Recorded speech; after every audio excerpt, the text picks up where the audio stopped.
Okay, on today's episode, we have Lisa Craig Taylor with TEDx Alabaster, and you're going to learn all about what that means. Stay tuned.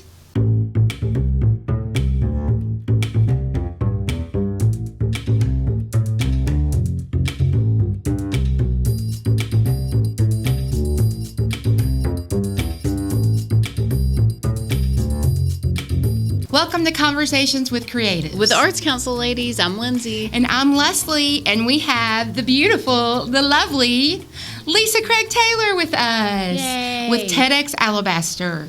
We were very fortunate to be able to meet you last year when you launched TEDx Alabaster. And thankfully, we hosted it at the Art Center in the Song Theater. And we're glad that you wanted to do it again. Yes. And host it with us. Because we sure enjoyed it. And it was really a great event. Mm-hmm. And Lisa is very good at what she does, at organizing things. Very organized. She is. We appreciate that. Yes. I know, right? As the organizer. That's right. I appreciate that. That's right. We didn't have to do anything. She did it. So I don't even think I had to stay the whole time. No. You were like, "There's nothing for you to do. No, she's got it. It just rolls. It rolls all day. Yeah, it was great. Yeah, so, I know, right? Looking forward to it again Exactly. this year. So we're going to learn about the theme this year and what you need to know to buy tickets. But we always start our podcast with a very important question that Lindsay comes up with, so we never know what we're going to get. Sometimes I don't know what we're going to get because occasionally I forget to look up my questions. But I kind of got something. I was like, did that forget to look at questions? A little bit. A little bit. I was like brushing my teeth and looking at questions at the same time this morning. Oh, good. So, yes, exactly. So this is going to help us get to know you a little bit better because we want to know about Lisa. That's right. Okay. You know, not just about the TEDx Alabaster. We want to not just about your fabulous earrings, but all about Lisa too. So, all right. So your very important question today is, if you could be one season, like winter, spring, fall, a season, what season would you be? Oh, this is a good one. It is a good one. I would absolutely choose the fall. Okay, I love the one. coolness. Mm-hmm. It's not too hot. It's not too cold. I love the how the trees kind of transform, the colors, the beauty of the nature. It would be the fall. Yeah, I think that was my answer too. Because also I like a good sweater and boot combo. Yes, a boots scarf. are my thing. Yes, absolutely. I've learned to crochet recently, so I can wear some crocheted accessories too, and not sweat to death. Hopefully, and your big old sweater, you need it to be cold. I have the all my first big old one sweaters. she crocheted it's a hefty one. It's a heavy sweater. Yeah, I actually took it to Vermont. You like sweating. I went in like October last year, and I packed this thing. It took up a third of my suitcase. I didn't get to wear it a single time because it was not cold in Vermont yet. So I was a little disappointed. But Vermont disappointed you. Yeah, I mean, it was beautiful, but it just wasn't cold yet. You know, it was nice. Right. Sure. Yeah. So what season would you be, Leslie? Well, my favorite season is probably fall, but as far as personality, I think my personality would be probably summer, either spring or summer. But just a bright summer. I was thinking about that because I was like, you sweat to death, so I don't think you would. I hate summer. I'm not. Yes. But as far as like the beach, you like going to the beach? I do love the beach. Like a summer vibe. Yeah, summer vibe, but no. So let's say, summer inside in the air conditioner. Yes. That's my favorite way to spend summer. But I do like the beach, so with the breeze, but or in the water, cooling off. But that's funny. Okay. That's good. Okay. I like it. I see it. I dig it. Here we are, summer. And this week is supposed to be a little nicer, so hopefully we'll enjoy it. I hope we don't get rain. I know. I'm tired of the rain. I know. It's like our spring season. Yeah. It just was prolonged into summer. Yeah. I know. My arthritis body is tired of me too.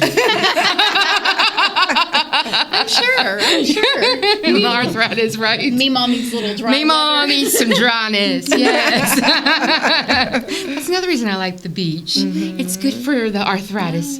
Oh, Arthur, that tortures me.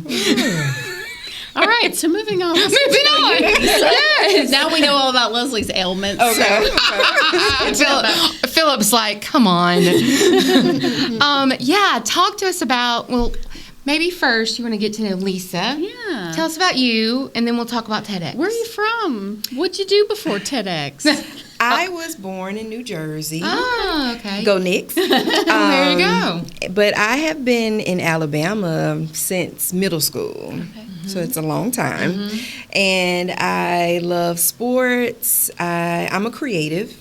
So that's why I think all of us get along so well. And we have L's that start. Yes. And I have been a long time TEDx fan. So since like high school, I always listened to TED Talks and stuff like that. I'm an author, and I one day just decided, hey, I'm going to throw my name in the hat. So what that looked like for Lisa was submitting an application. And when Ted responded, I was like, oh my goodness, what do I do now? So that's how this journey began. So if somebody doesn't, I mean, I know we know what TEDx is, but can you explain what TEDx is for the people that might not know? So TED is a nonprofit organization that basically hosts events for everyday people to share one idea worth spreading. TEDx is the local communities where people like me can apply for a license to host an event for other people, to give them a platform to share their idea worth spreading. Awesome. I know you can go on YouTube and watch some of the past TED Talks and stuff like that. I've watched a couple on there before. They're really interesting, and they're like all kinds of subjects, all over the place. Education, technology. I mean, it can be, basically the purpose of a TED Talk is to share something where you'll leave that conversation thinking, I never thought about it like that. It's a shift in perspective.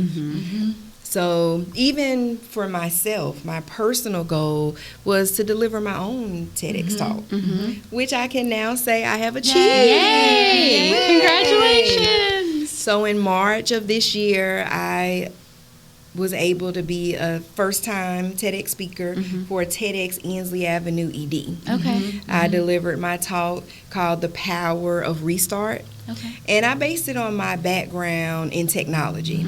So let me ask you a question.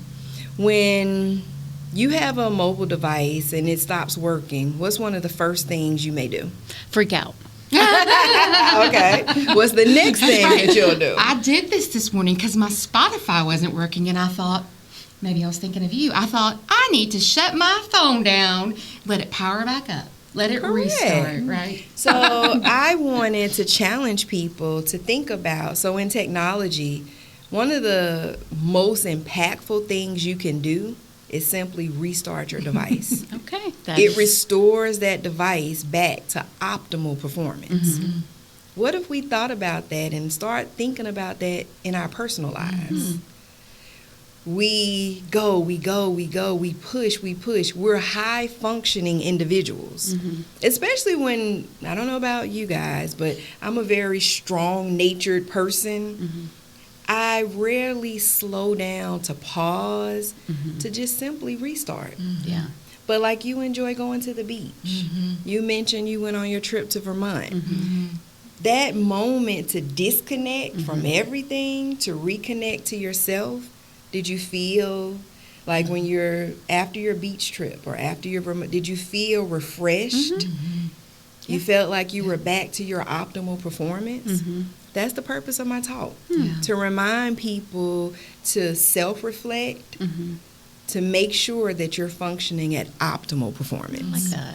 I think a lot of people forget that because everything is go 24 hours. I'm available. And as I do tell some of the teachers at work, I'm not available all the time. That's right. I know. Especially before I leave for a trip, I text everybody and say, hey, I'm gone for this many days. Good for you. Talk to Leslie if you have a question. I will not be answering your. Or sometimes if they do text me, I'll text Leslie and be like, "Hey, will you reach out to this person?" Right. That's how you know that you're an adult, when you can learn to say no unapologetically. Yeah. I don't feel bad about it. Yeah. And it took me a long time to get there. Yeah. I used to. It was like, oh my God, I got to tell them no. Yeah. I don't want to do it. Now I'm be like, I'm sorry, I won't be able to do that. I love saying no. Yes. That's my favorite thing. The power of no. Yes. I'm like, don't be afraid. I gotta still learn that. Yeah. Leslie loves to say yes. That's right. That's our yin and yang. We'll help her get there. Yeah, exactly. Yep. So what did restarting look like for you? How do you reset? Delegating tasks. Saying no, and making sure that I'm always doing a self-check. How am I feeling? Because I am high functioning, I had to really, really analyze myself to determine when I do need to pause. Yeah, I think that's really important. I think sometimes people just aren't good at that, because you don't learn those skills in school. Right. No, you don't. Yeah, just really like self-regulation. Yes. It's different for everybody. Yeah. So that's hard to know too. Correct. Yeah. So, interesting. So, who were some? So, there's a different theme this year for TEDx. Yes. So, what is the theme? So, last year it was Ripples of Revelation. That was year 1. Right. This year is what we now know, what we know now. So each year is going to build off the former year. So last year we created those ripples of revelation. This year we're going to focus and reflect on what we know now. Okay. Yeah. And it's all different speakers this year. Yes, we have 16 powerhouse speakers 16. From all different parts. Yeah. The majority of them from Alabama. We have Georgia, Kentucky. Okay. So we're very excited. And all these people there are from all different walks of life, right? All different walks of life. Yeah. Yes. I know one of the speakers because he is my former college roommate's husband. Yeah. Okay. Birdsong. Okay. We know 2 of them. Yeah. It's a wife of someone we know too. Yes. Yes. Yeah, our producer's wife. Somebody in the room with us. That's right. So you have ministers, you have entrepreneurs, you have educators, you have different people. Please go out there to TEDxAlabaster.com and you can view all of the speakers. And we're very excited because even on our social media, we do a really good job of promoting our speakers. We want you to know who they are so that you can feel the anticipation and the excitement of being in the room to hear those live talks. Yeah. There's nothing like being in the room to witness all of this in real time. Right. It's very engaging. Oh, yeah. Yes. I remember last year you could hear a pin drop in that Yes. room. It was just silent. And we're not used to that. Yeah. It's so loud usually with TED is songs. all about the experience. So with TEDx Alabaster, and I even want to thank you guys for making last year as our first event.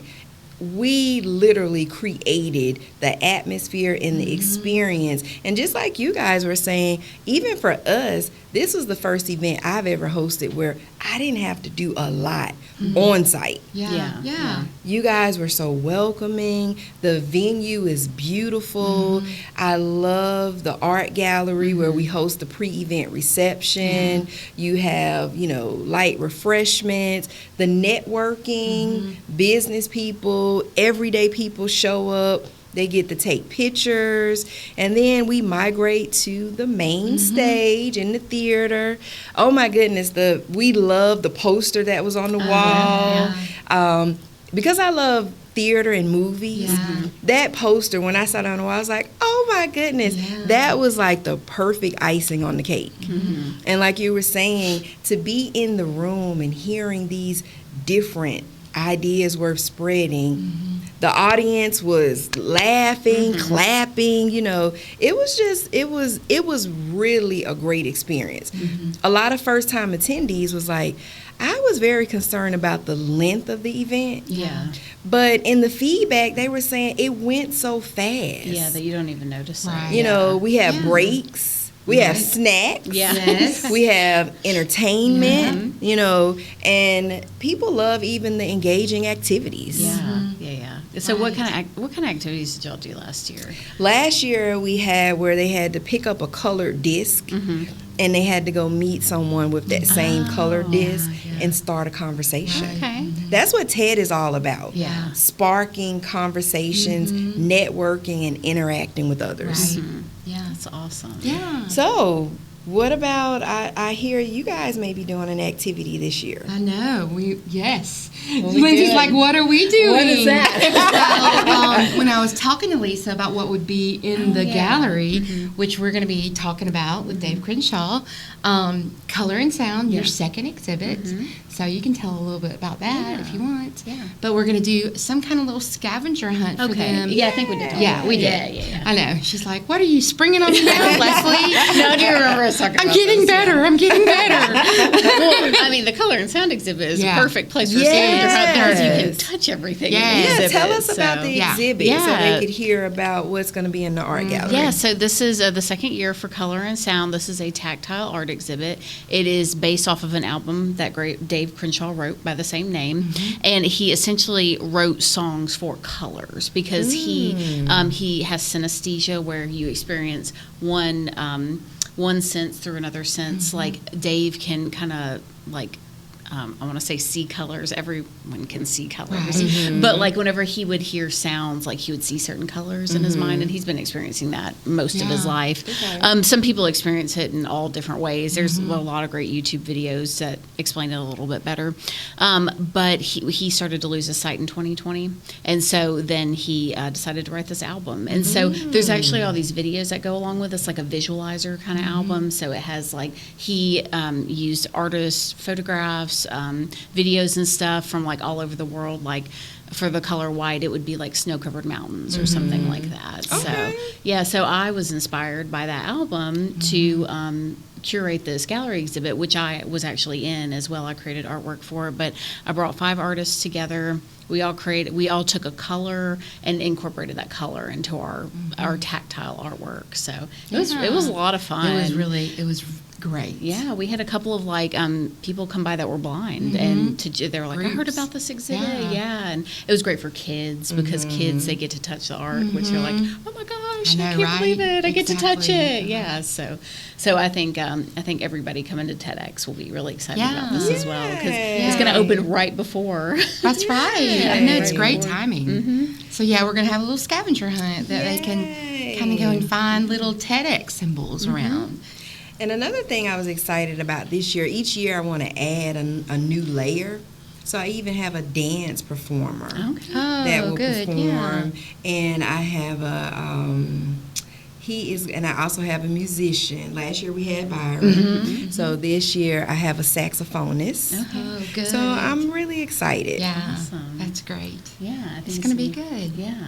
Well, tell us, for those listening out there that think one day maybe I want to be a speaker, tell them the application process. Sure. So to submit an application, you would just go to our website when we announce that the applications are open, and you want to have a pitch video. Pitch video is up to 2 minutes, maybe no more than 3 minutes, and you're going to share with us what it is that you would like to discuss. What is the idea that you have that's worth spreading? And we have a whole separate team that goes through a scoring rubric to make sure that you meet certain criteria based on TED guidelines. So TEDx, we do have certain guidelines that we utilize for speakers, but we encourage anyone who is interested on being on this stage one day, submit the application and let's see. Yeah, that's great. Well, great. Well, if you're out there and you want to apply for one, I think they could probably look at ones nearby too on the TED Absolutely, website. yes. Yeah. There is on TED.com. You can tap on TEDx and you can search for any TEDx event. Right. TEDx Ensley Avenue ED is one of our local. Right. They did have a TEDx Kelly Ingram Park. I'm not sure if he renewed for this year. I also want to share, I'm excited to announce that I have a new license with TEDx, which is called TEDx Alabaster Salon. Okay. So a salon event is where you host small community events where people who are interested about TED or want to learn more, want to meet with speakers, want to meet the organizer. We're going to be doing those 3 times a year. Oh, neat. So I'm excited. That's I'm great. excited about that. And you can also see that on our website, TEDxAlabaster.com. Okay. Well, great. Awesome. Well, obviously the details are there. The details are on our website, but it's coming up on August 1st. On August the 1st, we're currently selling tickets. Yes. Tickets have been selling fast. Yeah, we want an intimate environment, and we really encourage you to experience this real time in the room. Yes. You will leave feeling impacted. You will leave, feeling empowered, and it's definitely something that you want to experience in person. Yeah, absolutely. Yeah, for sure. Yeah. And you want to experience the whole thing. Yes. I know we kind of had some people coming in staggered last year. You have to wait. There are breaks, and you have to wait for a break to be able to go in. So be on time. Get your tickets. That's another thing. Be on time. It's recorded live. Yeah. So timeliness is very important, because once we close those doors in between sessions, we cannot open the door. Right. Absolutely. Or the bouncer will throw you out. The bouncer, yes. Is that going to be one of us? Yes, you and me. Ooh. So The arts scary. council ladies. Right. So the doors will open at 1:30. Yes, the doors are open at 1:30. We have some of our sponsors that'll be on site. Yeah. Long Lewis Ford of Alabaster will have a vehicle there where people can come and look over the vehicle. 1186 Water will be on site giving out ice cold water, Yay, it'll be talking hot, about their so. company. We have several other sponsors that will be there. Come out, network, enjoy the beautiful. We want to encourage everybody to arrive about 1:30 so that you can explore the art gallery. Yeah, Go out there and touch everything. things and Right. so that you can prepare for the main stage event that will start at 3 p.m. 3 p.m. sharp. 3 p.m. That's sharp. right. We're 2:59. excited. That's right. Butts in seats. Butts and seats. I love it. Yeah, well, we're really excited. Like you said, tickets are going fast. So They have make been. sure you go on our website, ShelbyCountyArtsCouncil.com, get tickets. You can go to TEDxAlabaster.com, find the ticket link. But we're just really excited about you being back, seeing some familiar faces on the stage, some people that we'll learn from that we haven't met before. It's just a great time. Yes. We're going to also put a link so you can hear Lisa's TED Talk. It's really good. I know she texted to me when I was traveling somewhere. I was like, I want to listen to it right now. And I listened to it, and it was great and very inspiring. And, yes, a good reminder for us to restart. Thank you. Yeah. So if people want to find you on social media, where can they find you? They can look me up on Lisa Craig Taylor. That is my handle on all platforms. And please know on my Facebook, I am very silly. Right. I love making Yes. people laugh. I share the adventures of Gigi. Yes, she's This got is the yes. summer edition. I love it. And hey, come join my community. That's right. And TEDx Alabaster has an Instagram as well, Yes, correct? TEDx Alabaster has an Instagram, a YouTube, and a Facebook. Awesome. So you can check out past performances. Yes, and yes. Go listen to those talks. Yeah. Share it with others. Leave a comment. Let the speakers know how you feel. One of our local speakers, Brandon Matthews, with Cultivate Church, his talk has over 300,000 views. Wow. That's That- awesome. I That's mean, Dr. Melva Tate, her talk, The Peace Practice. I mean, her talk was hilarious. It was so relatable. because everybody knows how we can respond in everyday traffic. So listening to her talk was like, sometimes I still think about her when I battle my road rage tendencies. I have to go check out that I know. one. Maybe as my mother would tell me. Yeah, I know. You would really, her talk is so relatable. But all of our speakers did well and really shared so many different perspectives. Awesome. Yeah. Awesome. Well, we're really we're looking excited forward to it. And It'll be here before we know it. Yes, it will. exactly. About 7 weeks to go. That's all. That's right. Oh, goodness. Awesome. Well, thanks for joining us today. Thank you for having me. it. I really enjoyed myself. We always love having you around. I love being around. Well, thank you for joining us today. You can find us ShelbyCountyArtsCouncil.com to purchase tickets. Find all our social medias. You can just Google us. I'm not going to give you all the handles for everything. Listen to our podcast wherever you find podcasts. So thanks for joining us today. See you next time. Bye.